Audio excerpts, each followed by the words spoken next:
எங்கட மிகன்மினியர்களுக்கு நிறைய பேர் வந்து கேட்டும் இருப்பீங்க, பாட்டும் கூட இருப்பீங்க. அன்பாக இருப்பாங்க, கற்படுத்திறம் கொண்டவங்களாகவுமே இருப்பாங்க.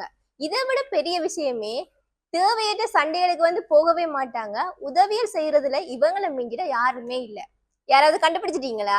கண்டுபிடிச்சா கமெண்ட்ல சொல்லுங்க பாப்போம். உங்களை சுத்தி இருக்கிறாங்களா நீங்க எவ்வளவு வந்து அண்டர்ஸ்டாண்ட் பண்ணி வச்சிருக்கீங்கன்னு. கண்டுபிடிச்சவங்களுக்கு ஓகே. இப்போ வரைக்குமே கண்டுபிடிக்காம இருக்கிறீங்களா? உங்களுக்கு நானே சொல்லிடுறேன். இது வந்து மார்ச் மாதத்துல பிறந்தவங்களை பத்தி இன்னைக்கு வந்து பார்க்க போறோம் இந்த வீடியோல. நீங்க எல்லாருமே யோசிக்கிறது எனக்கு லைட்டா விளங்குது. இவங்க மட்டும் தான் இப்படியா, ஏன் நாங்கெல்லாம் அப்படி இல்லையா, அப்படிதானே யோசிக்கிறீங்க. ஒவ்வொரு மாதத்துலயுமே பிறந்தவங்களுக்கு கண்டு தனித்துவமான இயல்புகள் வந்து இருக்கு.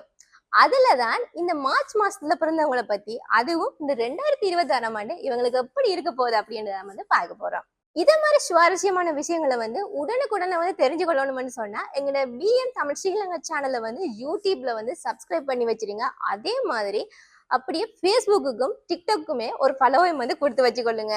வாங்க வீடியோக்குள்ள போய் பார்க்கலாம் என்ன மாதிரியான பலன்கள்னு சொல்லி. தங்களை சுற்றி இருக்கிறவங்களை எப்பவுமே ஹாப்பியா வச்சுக்கணும்னு நினைக்கிற இவங்க தான் மற்றவர்களோட உணர்வுகளை வந்து எளிதில புரிந்து கொள்ளக்கூடியவர்களாக இருப்பார்களா. தேவையற்ற கவலைகள் எல்லாமே போய் இந்த வருஷம் வந்து இவங்களுக்கு மன அமைதி வந்து உருவாகக்கூடிய ஒரு ஆண்டாக வந்து காணப்படுகின்றது. அது மட்டும் இல்லாம கல்வி தொழில் ரீதியாக பார்த்தோம்னு சொன்னா மாணவர்களாக இருந்தாலுமே சரி, வேலைக்கு போறவங்களா இருந்தாலுமே சரி, இந்த மார்ச் மாசத்துல இருந்து அக்டோபர் மாதம் வரைக்குமே வந்து உங்களுக்கு ஒரு சாதகமான காலநிலை வந்து காணப்படுதுன்னு வந்து சொல்லிக்கொள்ளலாம். அப்ப வேலைக்கு போற எங்களுக்கு எல்லாம் நல்ல பலன் இல்லையா அப்படின்னு கேட்டீங்கன்னு சொன்னா, இவ்வளவு காலமாக உங்களுக்கு வேலை இருந்து வந்த தடைகள் எல்லாமே கொஞ்சம் கொஞ்சமாக நீங்க போலாம். அப்ப என்ன, பிறகு வெற்றி தான் இனி உங்களுக்கு. உங்களோட மதிப்பு நண்பர்கள் மத்தியிலையும் உறவினர்கள் மத்தியிலையுமே வந்து அதிகரிக்க போகுதுன்னு வந்து சொல்லிக்கொள்ளலாம். இருங்க ஸ்க்ரால் பண்ணிட்டு வந்து போயிடாதீங்க. இந்த வருடத்துல வந்து பொருளாதார நிலையை வந்து என்னன்னு வந்து தெரிஞ்சு கொள்ள வேண்டாமா?